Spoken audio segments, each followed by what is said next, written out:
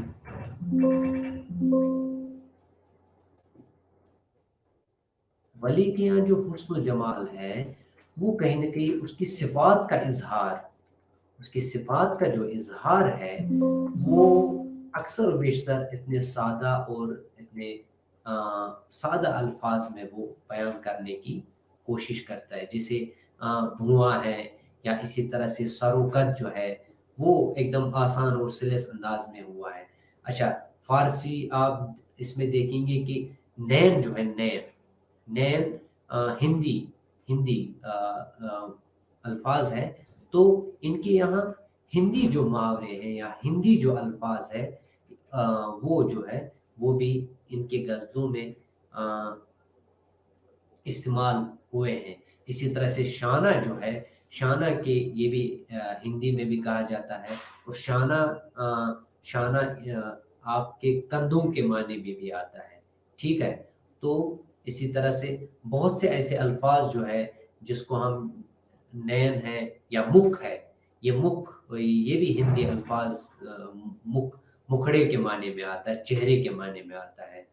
تو ان سب الفاظ جو ہے نا، یہ ہندی الفاظ یا دوسرے الفاظ جو ہے آپ کے ان کے غزلوں میں یہ سب چیزیں آپ کو دیکھنے کو ملتی ہے.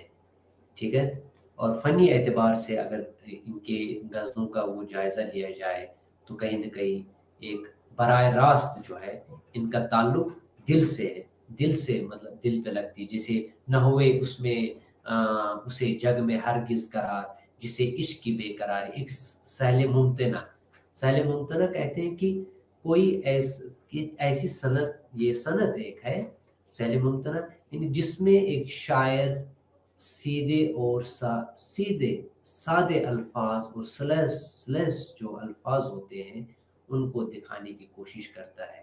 تو یہاں پہ آپ نے دیکھا ہوگا کہ عشق کا جو تصور ہے، عشق کا جو تصور ولی کے یہاں ہے وہ کہیں نہ کہیں دوسرے شعراء کے عشق کے تصور، آپ میر کی شاعری کو جب پڑھتے ہوں گے تو وہاں درد اور غم کی بات ہوتی ہے، وہاں علم کی بات ہوتی ہے. لیکن یہاں پہ عشق کا جو تصور ولی کے یہاں ہے وہ ولی کا ایک مجازی عشق کے طور پر ایک حسن و جمال جو ہے اس کی عشق کی بات، کیونکہ انہوں نے زیادہ داخلیت جو ہے وہ جمالیاتی انبساط جس کو ہم کہتے ہیں، جمالیت انبساط کہتے ہیں کہ وہ حسن جو انسان کو خوشی دے. ٹھیک ہے، تو مجاز کو انہوں نے سامنے رکھ کر انہوں نے اس عشق کے بارے میں بات کرنے کی کوشش کی ہے. تو اس کے حوالے سے غزل کے جو موضوعات ہیں ان کے یہاں اکثر جتنے بھی غزلیں ہیں وہ کہیں نہ کہیں خاص ان کا جو موضوع ہے وہ عشق اور متعلقات عشق کے حوالے سے ہوتی ہے.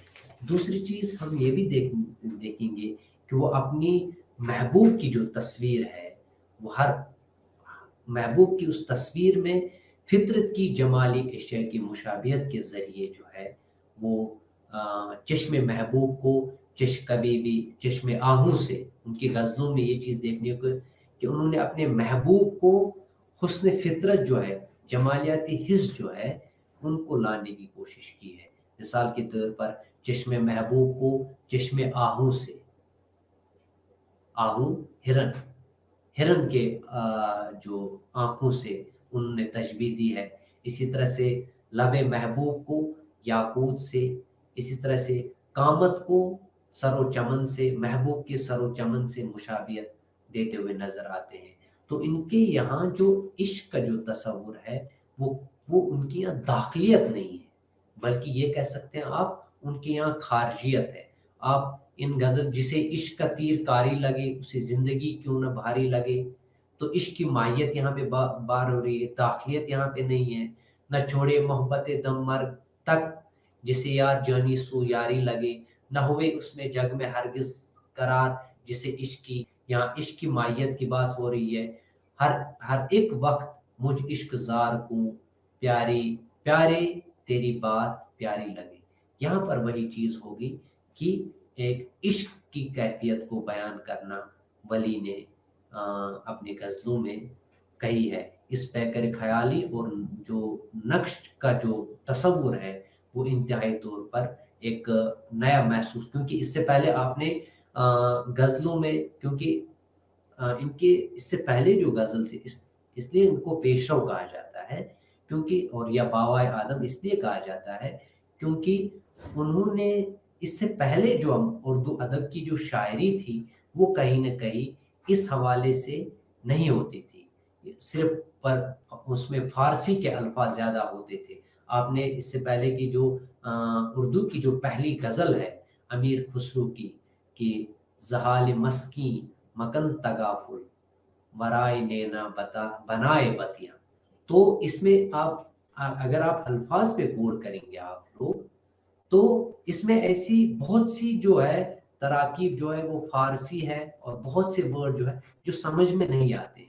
لیکن یہ پہلا دیوان جو ہے ولی کا، انہوں نے جب شاعری شروع کی تو انہوں نے عام فہم اور سادے الفاظ کو جو اس وقت جو بولی جاتی تھی، جو زبان بولی جاتی تھی، انہی کی زبان میں یہاں شعر و شاعری شروع کی. تو آپ نے اس سے اندازہ لگایا ہوگا کہ ان کی مطلب 1700 اور 1700 کے بیچ میں 1719 کے آس پاس، اور یہ چیز بھی کہا جائے کہ 1720 اور 1725 کے آس پاس جو ہے ولی کا انتقال ہو جاتا ہے. تو میر سے پہلے اور اس سے میر سے پہلے جو یہ شاعری ہے، تو میر سے پہلے کیا ایسی شاعری لگ رہی ہے کیونکہ اس کی وجہ یہ ہے کہ آپ جب ان غزلوں پر غور و فکر کرتے ہیں، نہ چھوڑے محبت دم مرگ جسے یار جانی سو یاری لگے، ایک سادہ اور آسان لفظوں میں بیان کر رہے ہیں. نہ ہوئے اس میں جگ میں ہرگز قرار جسے عشق کی بے قراری لگے، ہر ایک وقت جو ہے مجھ عشق زار کو پیارے تیری بات پیاری لگے. ولی کو اسی طرح سے ولی کو کہے تو اگر ایک بچن رقیباں کے دل میں کٹاری لگے، شگل یا دوسری غزل ہے. تو اگر آپ ان الفاظ پہ غور کریں گے تو 1700 یا 1700 کے 17ویں صدی کی جو اردو زبان تھی وہ کہیں نہ کہیں اس سے ان شاعری کے ذریعے، ان غزلوں کے ذریعے آپ اندازہ کر سکتے ہیں کہ انہوں نے کس طرح سے ایک آسان اور سادہ زبان میں جو اس وقت بولی جاتی تھی اس زبان کو غزلوں کے ذریعے آپ کو پیش کرنے کی کوشش کی.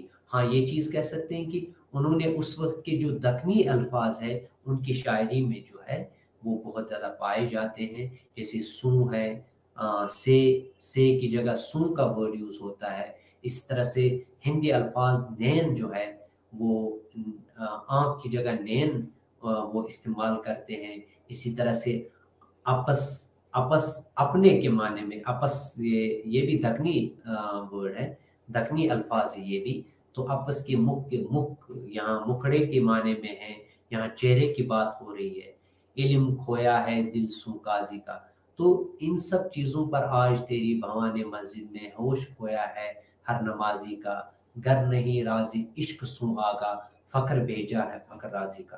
یہاں ایک چیز اور آپ لوگوں کو اس حوالے سے یاد رکھنی ہوگی کہ عشق حقیقی اور عشق مجازی جو ہے وہ، جیسے میں نے کہا کہ ایک مجاز کے حوالے سے عشق حقیقی تک پہنچ جانا، یہ جو ہے نا بہت سے شعراء نے اس کو استعمال کرنے کی کوشش کی ہے. اور عشق حقیقی آپ نے تصوف میں عشق حقیقی معنی یہ ہوتا ہے کہ اپنے آپ کو فنا کرنا، فنا فی اللہ جس کو ہم کہتے ہیں، اپنے آپ کو خدا میں ضم کرنا، جس کی وجہ سے ایک وحدت الوجود کا جو تصور آیا تھا. تو ان کے یہاں وہ چیز آپ کہیں نہیں پائیں گے. یہ جو وحدت الوجود یعنی وجود صرف ایک ہے، وجود صرف واحد، وجود صرف ایک ہے، خدا کا وجود ہے، باقی جو ہے اس دنیا کو مایا سمجھا جاتا تھا۔ یعنی دنیا سے کنارہ کشی اختیار کرنے کا ہمیں جو عشق میں، عشق حقیقی جو صوفیزم کا جو تصوف کا جو وہ عشق ہے، اس میں عشق کا یہ تصور ملتا ہے کہ آپ جو ہے کہیں نہ کہیں اپنے آپ کو فنا کر رہے ہو، اس دنیا سے کنارہ کش ہو رہے ہو۔ یہ دراصل مختلف جو افلاطونی جو نظریہ تھا، افلاطونی نظریہ عشق حقیقی اور عشق مجازی کے حوالے سے میں بات کر رہا ہوں، یہ جو پلیٹو افلاطون کا نظریہ ایان کا تھا، آئیڈیل کا، کہ یہ دنیا جو ہے یہ فریب ہے، الوجن ہے، مایا ہے، تو اس سے کنارہ کش ہو جاؤ، اس سے کنارہ کش ہو کر اس سے دور ہو جاؤ۔ تو کہیں نہ کہیں اس چیز نے ایک انسان کو اس دنیا سے کنارہ کشی کر کے اپنے آپ کو صرف ایک غار میں بیٹھے رہو، وہ عشق کا تصور تھا۔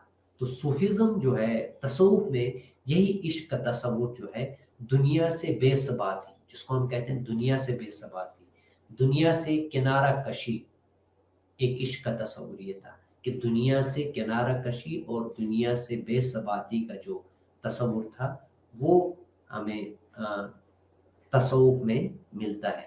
لیکن ولی کے یہاں جو ہے یہ تصور نہیں ملتا ہے، بلکہ ولی کے یہاں زیادہ تر تصور صرف اس حوالے سے کہہ سکتے ہیں ہم کہ جیسے سید عبداللہ جو ہے وہ اپنے اس ایک جگہ سید عبداللہ اپنے اس حوالے سے کہتے ہیں کہ حسن و عشق کے حوالے سے کہتے ہیں، میں آپ کو تھوڑا سا پڑھ کر سنا دیتا ہوں کہ حسن و عشق میں ولی جو ہے وہ ظاہر پرست ہے، ان کا عشق جو ہے وہ دل سے زیادہ آنکھ سے متعلق ہے، وہ ظاہری چیزوں کو دیکھ کر ان کا عشق جو ہے ظاہری آنکھ سے، دل سے نہیں بلکہ آنکھ سے کہہ رہے ہیں، ان کا عشق دل سے زیادہ آنکھ سے متعلق ہے۔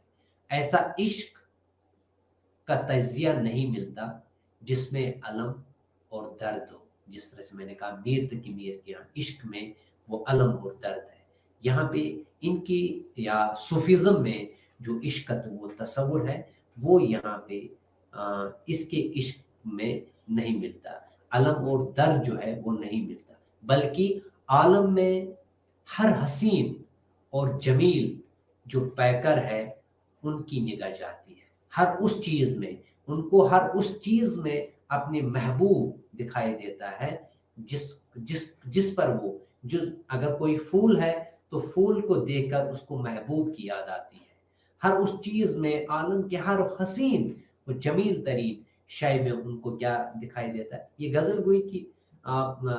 غزل گوئی کی خصوصیت ہے کہ ولی کے یہاں عشق کا تصور یہ تھا، اچھا وہ صرف جمال کا عاشق ہے، بقول سید عبداللہ وہ جو کہتے ہیں کہ وہ صرف جمال کا عاشق ہے، اور یہ جمال کسی ایک فرد یا کسی ایک پیکر میں مقید نہیں ہے، جیسے میں نے اس سے پہلے بھی کہا تھا کہ تصور عشق ولی کے یہاں مقید نہیں ہے، قید نہیں ہے، وہ ہر اس چیز میں، ہر اس چیز میں، ہر اس شے میں، ہر اس جمیل شے میں اپنے محبوب کے تصور کو لاتا ہے، چاہے وہ مسجد میں بھویں ہو، جسے آپ نے پڑھا اس غزل میں، آج تیری بھواں نے مسجد میں ہوش کھویا ہے ہر نمازی کا، یہاں مسجد میں محراب کے حوالے سے اپنے محبوب کے حسن کی بات کر رہے ہیں۔